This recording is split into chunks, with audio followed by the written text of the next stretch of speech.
어두운 밤. 시계가 조용히 3번 울린다.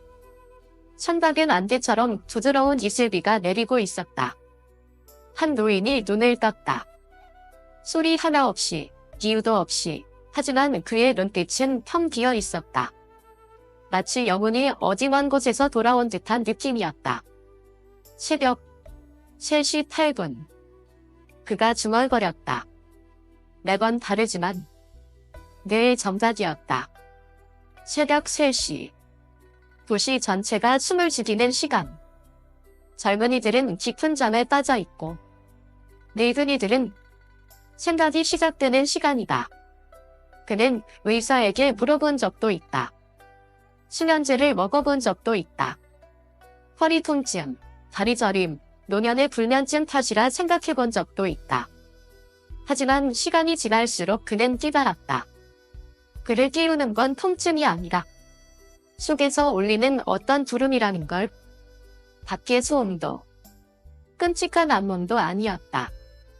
그저 마른 우물바닥을 톡 건드리는 물방울처럼 아주 작고 깊은 울림. 혹시 누군가가 나를 부르고 있는 걸까?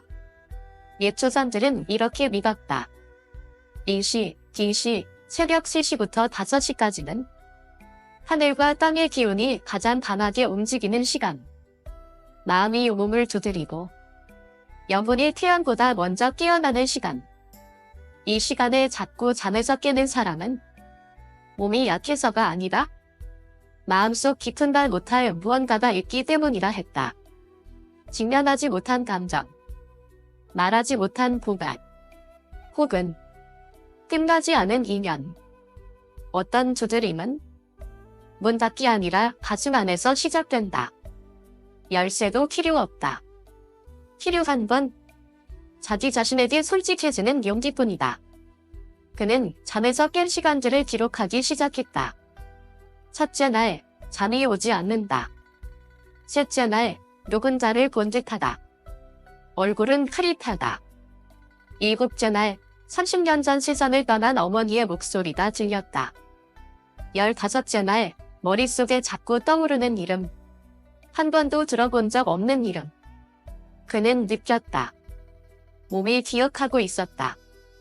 마음이 감당하지 못한 것을 몸이 대신 불러내고 있었다. 잊었다고 믿었던 기억들. 바닥까지 가라앉았던 조각들이 어느새 천천히 떠오르고 있었다. 찬물이 부글부글 끓는 소리. 지룽지 손이 찻잔에 물을 따르자 김이 올라와 안경을 흐리게 만든다. 그는 창가에 앉아 아침 햇살이 오래된 타위 바닥을 스치는 모습을 바라본다. 도심 한복판이라고 믿기 어려울 정도로 조용했다. 마치 다치지 않은 기억이 어느 오후에 홀로 앉아있는 듯한 느낌이었다. 내 몸이 내가 외면했던 말을 하고 있는 걸까? 옛말에 이르기를 마음이 병들면 몸이 대신 앓는다. 마음이 외면하면 몸이 그 기억을 대신 안고 살아간다. 젊었을 땐 그런 말을 비웃었다. 과하지 선명해지지 않은 건 믿지 않았으니까. 몸은 그저 순환과 신경, 호르몬의 집합일 뿐이라 여겼다. 하지만 이 나이가 되어 고요함이 친구가 된 지금에서야 그는 조금씩 알게 되었다. 몸이 떨리는 건 추워서가 아닐 때도 있다는 걸. 피부 아래 깊이 묻힌 기억이 피를 흘리기 시작할 때 몸이 먼저 반응한다는 걸. 지난주 허리가 아팠다. 특별한 이유는 없었다. 무리를 한 것도 넘어지거나 뛴 것도 아니었다. 그저 그날 아침 그는 아버지를 꿈에서 보았다. 40년 전 돌아가신 아버지였다.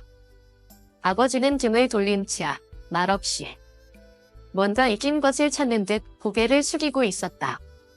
꿈은 조용한 한마디로 끝났다. 허리 펴고 앉아라, 내 아들아. 그는 잠에서 깼다. 허리에 통증이 있었지만 그보다 더 무거웠던 건 비상하게도 죄송함이라는 감정이었다. 몸은 잊지 않는다. 통증으로, 피로로, 새벽 3시의 각성으로 기억한다. 말하지 못한 말. 묻어버린 후회. 너무 오래 등 돌리고 잊은 한 꿈. 그 모든 것을 몸은 조용히 다시 꺼내기 시작한다. 우리가 듣고 싶든 듣고 싶지 않든다면 어쩌면 그의 불면은 단순한 노화가 아니라 아직 끝나지 않은 무언가 때문이 아닐까? 숨겨진 과거의 한 장면, 차마 내뱉지 못한 한마디, 혹은 평생 한 번도 제대로 사과하지 못한 그 사람 때문일지도. 부정할수록 더 깊이 새겨지는 것들이 있다. 피와 살아, 그리고 영혼에까지도. 잠대비가 내리는 오후, 유리창을 타고 흐르는 빗방울 하나다. 마치 느리게 떨어지는 기억과 경주하듯 미끄러진다. 그는 여전히 그 자리였다. 왼쪽 구석, 적시계 아래. 오래된 시계. 시치만 틀어졌지만 매일 새벽 3시만 되면 어김없이 딱 하고 소리를 냈다. 딱딱딱. 알람도 아니고 건전지도 없는데 그저 그가 깨어나는 시간마다 울리는 소리였다. 젊었을 땐 시간은 한 방향으로만 흐르는 줄 알았다. 하지만 지금은 안다. 시간이란 건 세는 것이 아니다. 용서받는 것이라는 걸. 슬픔에도 나름의 리듬이 있다. 어쩌면 시계보다 더 정확하게 울릴지도 모른다. 그날 밤, 청수처럼 불면의 기록을 남기려 일기장에 펼친 그는 이상한 한 줄을 발견한다. 분명 자신의 글씨가 아니었다. 부드럽고 가느다란 필자. 마치 여자가 쓴 것 같은 느낌. 단 한 문장. 아버지가 잠 못 드시면 저도 편히 쉴 수 없어요. 손이 멈췄다. 숨도 멈췄다. 희미하게 번진 먹물을 떨리는 손끝으로 가만히 더듬었다. 열쇠는 아무도 갖고 있지 않다. 그를 아버지라 부를 사람은 적어도 지난 20년 동안은 아무도 없었다. 기억이 두기 터지듯 밀려왔다. 그 얼굴, 자든 손. 겨울 아침, 차가운 말 한마디로 등을 돌렸던 순간. 내 인생은 내가 알아서 해라. 나는 더 이상 간섭하지 않겠다. 그리고 그 말 이후 20년의 침묵. 편지도, 전화도, 안부도 없이 흘러간 시간. 하지만 슬픔은 죽지 않았다. 그저 시간을 지키는 법을 배웠을 뿐이다. 매일 새벽 3시. 그 슬픔은 어김없이 찾아왔다. 그렇다면 그 글씨는 대체 어디서 온 걸까? 누군가의 장난, 노년의 한답, 혹은 아직 떠나지 못한 어떤 존재의 흔적, 아니면 세상 어딘가에서 여전히 그를 부르는 한 영혼의 조용하고 소름 끼칠 만큼 정확한 신호일지도. 32번째 밤. 또 그 시간이었다. 새벽 3시 7분. 그는 시계가 딱 소리를 내기 전에 눈을 떴다. 하지만 이번에는 뭔가가 달랐다. 소리도 아니었고 빛도 아니었다. 바로 향기였다. 익숙하면서도 목이 메이는 향기. 바디 파우더 냄새였다. 사람들은 기억이 뇌에 저장된다고 믿는다. 하지만 진짜 기억은 잔디 속이야. 방구석으로 비추는 햇빛 속이야. 창문 사이로 스쳐가는 바람소리 속에 숨어있다. 우리는 정말로 잊은 것이 아니다. 그저 문을 닫아둔 것뿐이다. 하지만 언젠가 그 문이 다시 열리면 되살아나는 건 단지 영상이 아니다. 느낌이다. 완전하고 피할 수 없는 감정. 그는 천천히 침실을 나왔다. 물 한 잔 마시고 다시 자려던 참이었다. 하지만 발걸음이 멈춘 곳은 기도방 문 앞이었다. 아내가 세상을 떠난 뒤 그 방은 거의 열리지 않았다. 작은 방, 쿠션 하나, 낡은 사진 몇 장, 그리고 이름 없는 나무 상자 하나. 그 상자는 그가 한 번도 열어본 적이 없었다. 잊어서가 아니라 두려워서였다. 왜인지 손이 떨렸다. 노쇠한 팔이 다른 누군가의 의지에 의해 움직이는 듯 했다. 그는 상자의 뚜껑을 천천히, 아주 천천히 열었다. 안에는 세월에 누렇게 전색된 아기 신경말 한 편다. 한 번도 보내지 않은 오래된 편지. 그리고 보낸 사람 없이 적혀있는 작은 쪽지 한 장. 그는 그 쪽지를 폈다. 언젠가 아버지가 스스로를 용서할 수 있다면 내 집 끝에 있는 느티나무 아래로 오세요. 저는 그곳에서 기다릴게요. 단 한 번이라도. 갑자기 창틈으로 바람이 불어들어와 재단 위 촛불이 흔들렸다. 전날 아무도 불을 켠 적이 없다. 집안엔 바람도 없었다. 그런데도 불꽃은 타오르고 있었다. 그리고 그는 처음으로 두려움을 느꼈다. 귀신에 대한 두려움이 아니었다. 혹시 내 아이는 한 번도 나를 떠난 적이 없었던 건 아닐까? 옛사람들은 이렇게 믿었다. 용서받지 못하고 떠난 영혼은 사람을 놀라게 하려는 게 아니다. 마지막으로 보이고 싶어서 조용히 돌아온다. 어쩌면 새벽 3시에 눈을 뜨는 건 단순한 노인의 증상이 아니다. 오래전 잊은 약속이었는지도 모른다. 그 누구와의 약속도 아닌 스스로 외면해왔던 자신의 한 조각과의 약속. 우중충한 아침. 그는 코트를 걸치고 가슴에 작은 상자를 안은 채 집을 나섰다. 수년 만에 처음으로 그는 다시는 가지 않겠다고 맹세했던 길 이뮤지 쪽으로 발걸음을 옮겼다. 길에는 이끼가 끼어 있었다. 차 소리도 들리지 않았다. 그저 그의 발소리만 사닥사닥 울렸고 심장은 이상하리만큼 강하게 뛰었다. 뮤지 끝 느티나무 아래 그곳에서 기다릴게요. 단 한 번이라도. 옛사람들은 이렇게 말했다. 영혼을 치유하고 싶다면 그 영혼이 처음 부서진 곳으로 돌아가야 한다. 하지만 그곳은 장소가 아니라 기억이다. 그리고 기억은 때론 주사바늘보다 더 아프다. 뮤지 끝에 있는 느티나무는 크지 않았다. 그러나 그들은 마치 작은 우산처럼 부드럽게 내려앉아 있었다. 그곳에서 20해 전 그는 딸의 손을 꼭 쥔 채 이렇게 말했다. 그 자식과 헤어지지 않겠다면 이제 아버지로서 해줄 말은 없다. 그 딸 버릴 적부터 온 마음을 다해 키워낸 아이. 조용히 손을 빼냈다. 물지도 따지지도 않았다. 그저 한마디.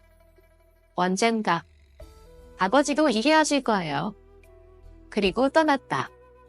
한 번도 뒤돌아보지 않았다. 그는 느티나무 앞에 섰다. 그곳엔 아무도 없었다. 다만 다 꺾은 듯한 국화 한 다발이 놓여 있었고 그 아래엔 편지 봉투 하나, 겉면에는 이렇게 적혀 있었다. 정말로 오셨다면 이제 저는 편히 잘 수 있어요. 봉투 안엔 편지가 없었다. 오직 오래된 초음파 사진 한 장. 희미하게 던진 잉크로 쓰인 이름들. 산모, 전래아, 태아, 오관민. 2004년생. 즉, 그녀가 집을 떠난 지 1년 후. 그는 무릎을 꿇었다.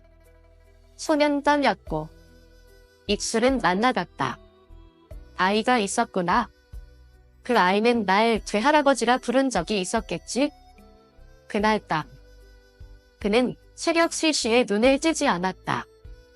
아니, 그는 애초에 잠들지 못했다. 왜냐하면 그의 마음속 시계는 그 순간 완전히 멈춰버렸기 때문이다. 어떤 진실은 알게 되는 순간 우리는 더 이상 예전의 자신일 수 없다. 어떤 잘못은 틀린 것이 아니라 단지 서로를 이해할 시간이 없었을 뿐이다. 그리고 떠나지 못하는 영혼이란 대부분 한마디 사과조차 듣지 못한 채 남겨진 이들이다. 새벽 3시 3분. 그는 눈을 떴다. 소리에 놀라서도 아니고 허리가 아파서도 아니었다. 습관처럼 무의식적으로 일어난 것도 아니었다. 오늘만큼은 그 스스로 깨고 싶었기 때문이다. 분침이 참을 넘는 그 순간을 기다리고 싶었고, 외면해왔던 것들과 마주하고 싶었고, 무언가 처음으로 잊지 않기 위한 행동을 하고 싶었다. 옛 사람들은 말했다. 깨어나는 건 본능이지만 깨닫는 건 선택이다. 참선 일찍 일어나도 한 번도 깨어있지 못한 이들이 있다. 반면 단 한 번 고개를 들어 바라본 순간 자신이 오랫동안 불필요한 분노 속에 잠들어 있었음을 비로소 깨닫는 사람도 있다. 그날 아침 그는 차를 우려내지 않았다. 메모장도 펼치지 않았다. 매일 듣던 시계의 따소리에도 가만히 앉아있지 않았다. 대신 그는 옷장을 열었다. 먼지가 쌓인 오래된 사진첩을 꺼냈다. 첫 페이지에는 10살 된 딸아이가 느티나무 아래에서 웃고 있는 사진. 해맑은 미소. 그 사진엔 그의 모습은 없었다. 그 아이 인생의 가장 아름다운 순간들 속에 나는 단 한 번도 함께 있지 않았군. 그는 종이와 펜을 꺼냈다. 일기를 쓰려는 게 아니었다. 그는 편지를 쓰기 시작했다. 이미 이 세상에 없는 사람에게 보내는 편지. 하지만 그는 썼다. 마치 한 글자 한 글자가 과거 속 자신의 발걸음을 되짚는 길처럼. 딸아, 잠을 못 잔 건 나이가 들어서가 아니었구나. 내 안에는 너라는 빈자리가 있었던 거야. 나는 내 결혼식에도 가지 못했고, 손자도 안아보지 못했고, 우리 가족도 지키지 못했지.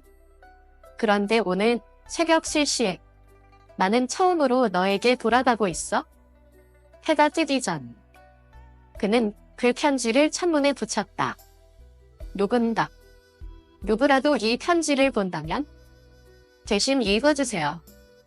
1시간이 지나 햇살이 창을 스치기 시작하던 그때 노크 소리가 났다. 바람이 아니었다. 한갑도 아니었다. 그는 그 소리를 분명히 들었다. 문 앞에는 한 소년이 서 있었다. 18살쯤 되어 보이는 아이. 그의 손엔 창문에 붙여둔 바로 그 편지가 들려 있었다. 혹시 오방민의 외할아버지 맞으시죠? 소년은 울지 않았다. 그저 그를 바라보며 천천히 이렇게 말했다. 엄마는 할아버지를 한 번도 원망하지 않으셨어요. 그냥 말씀하셨죠. 언젠가 아버지가 자신의 잘못을 인정하는 날이 온다면 그날부터 진짜 인생이 다시 시작되는 거야. 그날 이후 그는 여전히 새벽 3시에 눈을 떴다. 하지만 이제 더는 혼자가 아니었다. 소녀는 주말마다 찾아왔다. 함께 창가에 앉아 차를 마시며 날은 많지 않아도 서로 곁에 머물렀다. 이제 뛰어남은 우연이 아니라 하나의 의식이 되었다. 하나의 마음 열기. 그리고 다시 살아가는 방식. 그는 기차역 앞에 서 있었다.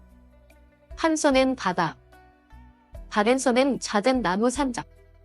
그 안에는 아직 한 번도 만나지 못한 외손자의 낡은 양말 한 켤레가 담겨 있었다. 가만히 있기만 하면 시간이 용서해줄 줄 알았다.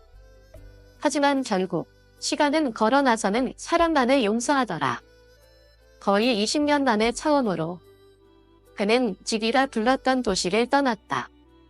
자신이 늘 외면해왔던 이름, 가족이라 불러야 마땅했던 사람을 만나기 위해서였다. 옛 사람들은 이렇게 말했다. 가장 큰 죄는 잘못이 아니라 그 잘못을 고치려 하지 않는 것이다. 여정은 멀지 않았다. 하지만 그의 마음속 거리는 마치 샘과 사사이를 오가는 것만큼 멀게 느껴졌다. 그는 딸이 한때 살았던 마을에 도착하자 허름한 책방 하나를 찾았다. 이면 책방. 바른 단판 아래 조용한 닭야. 그곳의 주인은 그와 비슷한 또래의 여성. 마른 체구, 안경 너머로도 부드러운 눈빛이 보였다. 실례합니다. 혹시 이 주소에 대해 아시나요? 그는 종이 쪽지를 건넸다. 딸의 이름과 예전 주소가 적혀 있었다. 여성은 순간 눈빛이 흔들렸다. 그래. 아, 그분. 예전에 여기서 일했어요. 하지만 돌아가셨어요. 가슴이 쩍하고 갈라지는 소리가 들리는 듯 했다. 얼마나 된 건가요? 10년쯤 됐어요. 반환이었어요. 너무 늦게 발견했죠? 하지만 마지막까지 자주 한 사람을 떠올렸어요. 그녀는 조심스럽게 서랍에서 천으로 감싼 작은 노트 하나를 꺼냈다. 그분이 남긴 거예요. 그분이 오면 전해주세요. 라고 했거든요. 그는 노트를 열었다. 글씨는 여전히 딸의 글씨였다. 둥그랗고 부드러운 필지야. 읽자마자 그의 손이 떨렸다. 아버지. 저는 아버지를 원망하지 않아요. 다만 아쉬웠어요. 제가 떠난 건 다른 누군가를 택한 게 아니라 저 자신으로 살고 싶었기 때문이에요. 그 사람은 리니가 태어나기 전 세상을 떠났어요. 저는 혼자 남았고 그냥 돌아갈 수 없었어요. 아버지는 항상 남편 없는 딸은 인정하지 않았으니까요. 모든 게 무너졌다. 그는 평생 딸이 집을 나가 남자를 택했다고 믿었지만 진실은 딸은 그 누구보다 조용히 당당하게 아이를 지키며 살아갔다는 것이었다. 이 노트를 아버지가 읽는다면 부디 지난 시간을 후회하지 마세요.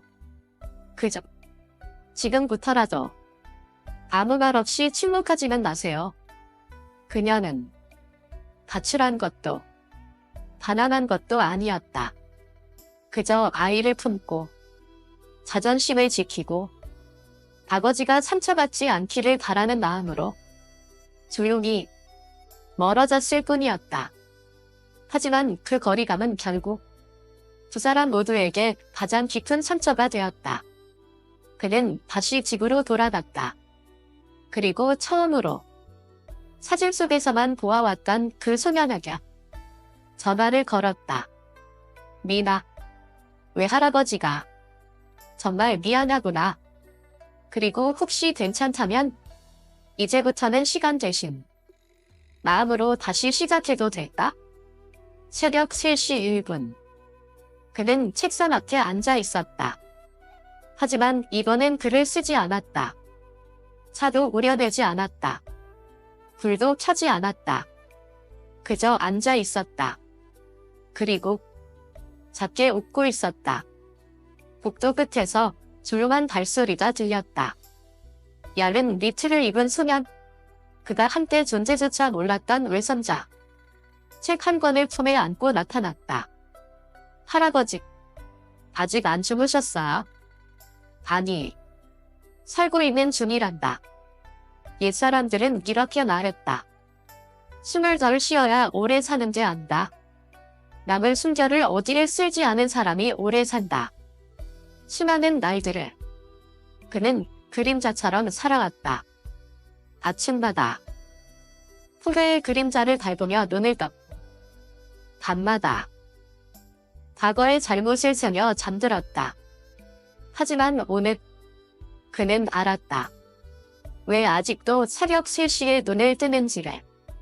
차를 우리며 아이에게 전하는 법을 가르치기 위해야.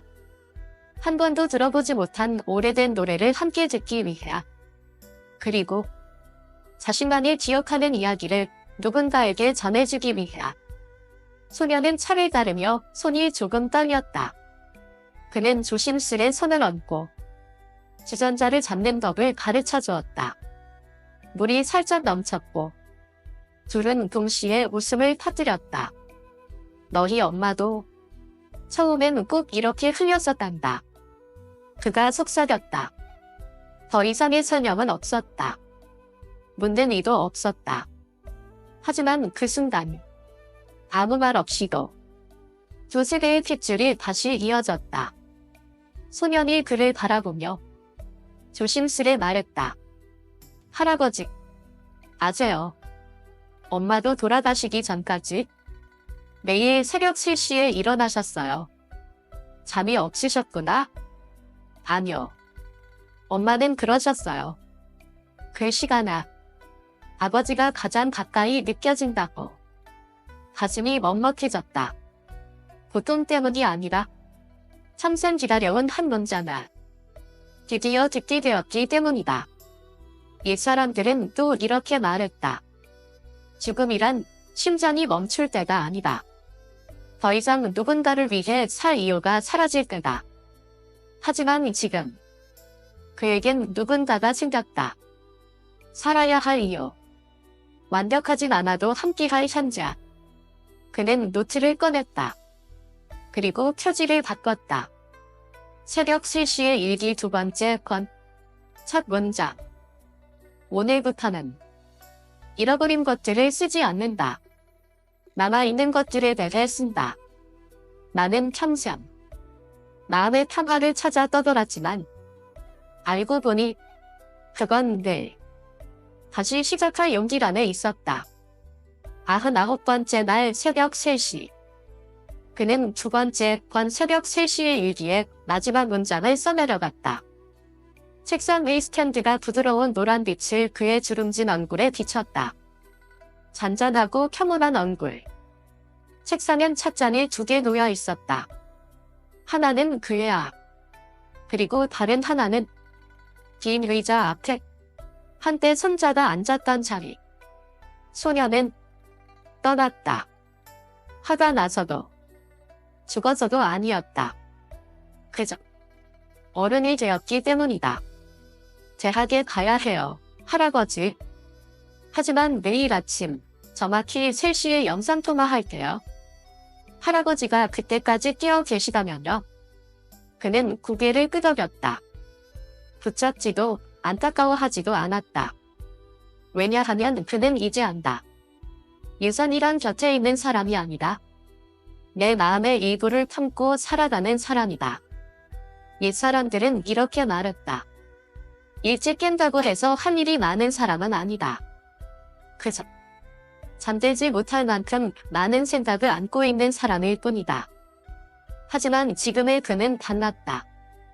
이제 새벽에 눈을 뜰 때마다 그건 고요한 평안이었다. 더 이상 딴소리에 움찔하지 않았다. 낡은 양말을 외면하지도 않았다. 편지를 쓰던 손도 더는 떨리지 않았다. 이제 기억은 향과같다. 포해로 태우는 것이 아니라 반사로 천천히 올리는 작은 찬걸. 해가 뜨기 전 그는 새 나무 상자 하나를 꺼냈다. 그 안에 3가지를 조심스럽게 넣었다. 새벽 3시에 일기 4번 1번. 손편지 한 장 단 한 문장만 적혀 있었다. 혹시 내가 이유도 없이 밤중에 깨어난 적이 있다면 그게 이유란다. 멈춘 시기 하나 정확히 3시에서 멈춰 있었다.